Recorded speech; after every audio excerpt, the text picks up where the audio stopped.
We all knew it was coming, but what an insane way for it to finally happen.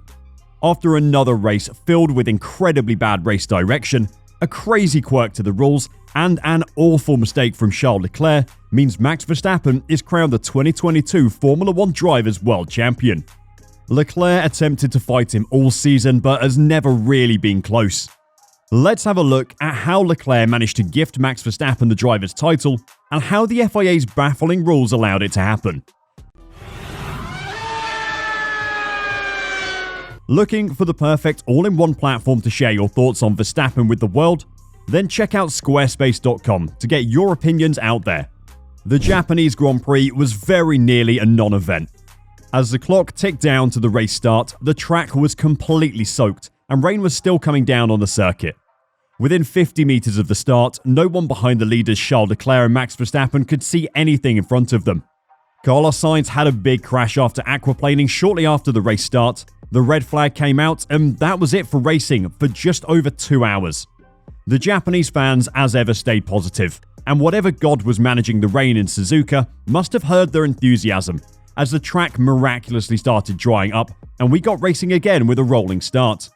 The full wet tyres came out for the first time this season for a whole 2 laps for most of the field. The half an hour of racing that was left in the 3-hour time window was enthralling and at times breathtaking, exactly what you'd expect from the legendary Suzuka circuit. There is a reason Sebastian Vettel has said he would do a one-off return to F1 in Japan. As the race started to wind up, it was clear that Max Verstappen was in a league of his own. With only half an hour of race time, he opened up such a large gap he could have pitted for fresh tyres and come out in first with a lot of time to spare. Verstappen drove an incredible race from the restart to claim the championship after a dominant season, in which he's won 12 of 18 races, including 6 of the last 7. With the races remaining, he remains in position to break the record set by Michael Schumacher in 2004 and Sebastian Vettel in 2013, who both took 13 wins. With the title secure, it is an eminently achievable goal and would represent a major F1 record for Verstappen. He has become only the 3rd driver to secure the championship with 4 or more races remaining. Michael Schumacher took it in 2002 with 6 to go. Nigel Mansell in 1992 with 5, while Sebastian Vettel won with 4 remaining, also at the Japanese GP in 2011.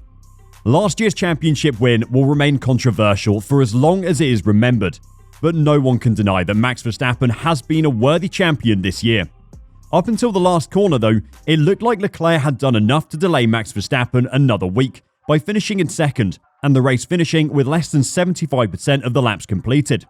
As he took the checkered flag, Leclerc was still 0.03 of a second ahead of Sergio Perez, who'd been like a shadow to the Ferrari driver for the last few laps of the race. This is where the confusion, rule quirks, and general FIA ridiculousness begins though. Before we break it down, let me tell you how to create your very own F1 fan page. Squarespace is a website creation tool that can help you create the perfect blogging space and begin your own Formula 1 journalism career. The commenting tool lets you engage with your followers and get them involved in your content. Create conversation or controversy.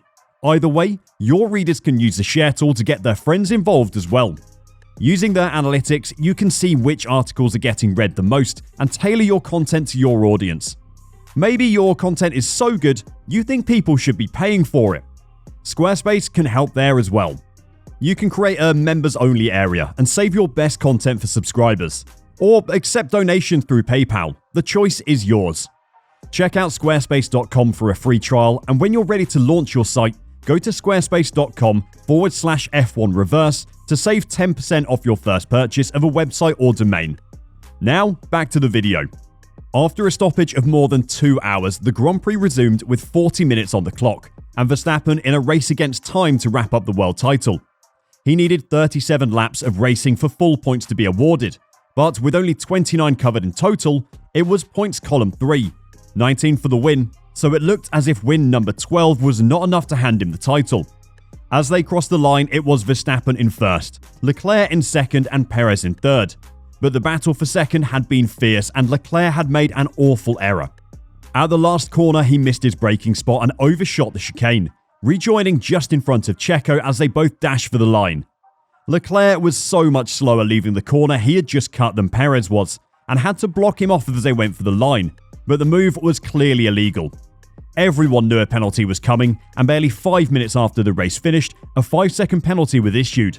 Ferrari were fuming at how quickly the penalty was issued when just last week, it took hours for Perez's penalty to be issued after the race finished. Leclerc dropped to third, Checo moved up to second, and with reduced points awarded for less than 75% of the race being run, Verstappen was 1 point short of the title. Then the weirdest thing happened. Max Verstappen was halfway through his post-race interview talking to Johnny Herbert about having won the race, and then, all of a sudden, a massive graphic appeared behind him saying he's the 2022 world champion. The paddock was baffled, Max Verstappen looked bewildered, there wasn't a single person outside the race director's box who had any idea what was going on. The full points were awarded thanks to a tiny but very important quirk to the rules regarding races finishing at less than race distance. The interpretation of the rules, which state that the reduced points are only applied if the race is suspended and cannot be resumed, meant instead of 19, Verstappen was awarded 25 points. Confusing? Definitely. Bending the rules? Definitely not. Last year's title may have been questionable. This time, though, the rules were followed perfectly. No one had any idea it was going to happen throughout the race. Every live text feed, radio channel, and TV commentator had been saying it would be reduced points. If you want a reason as to why the rules as written are wrong, then consider this. If the race had been resumed with 5 minutes left on the 3-hour clock that dictates the time slot the race can be run in, 4 points would have been awarded. We could have watched just 2 laps of racing in Japan and full points would have been awarded. If 74% of the race distance was covered and then the race was red flagged and didn't resume, reduced points would have been awarded. We would love for someone to try and explain the logic behind that in the comments for us, because we definitely can't figure it out. That is, 2 times now Verstappen has been crowned world champion in very odd circumstances, but titles they are. The first one is a little more emotional. The second one is more beautiful, Verstappen said. Looking back, what a year we've had so far. It's been incredible. It's something I could never have imagined. After last year, fighting until the end, and then having such a good car again this year, I'm so thankful to everyone who's been contributing to this success. The biggest story should obviously be Max Verstappen's season, and how Red Bull have managed to provide a championship-winning car across 2 consecutive seasons, despite a monumental change in regulations. Unfortunately though, there will be questions asked about the FIA, the painful complexity of the rulebook, and the race director's handling of the race and the season as a whole. More on that in a video later this week though. Max was rightly overjoyed as the realization that he'd secured a 2nd consecutive title set in. I'm so thankful to everyone who's been contributing to the success. The whole team has been working flat out. Besides that, the work we did with Honda every year, constantly improving, gets very emotional, especially here. I'm very proud we could do it here. The first is more emotional, but the second is more beautiful. We're leading the constructors, so we want to focus on that, to secure that. To win in Japan at Honda's home race is perfect timing for the team.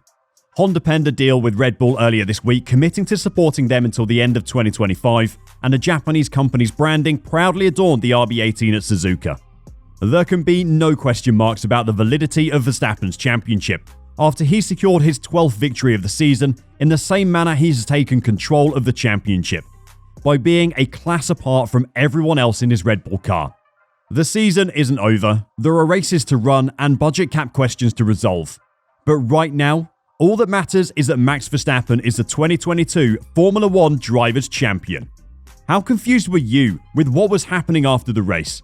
And what are your thoughts on Max's performance this season? Let us know what you think down below, and until next time, drive safe and bye for now.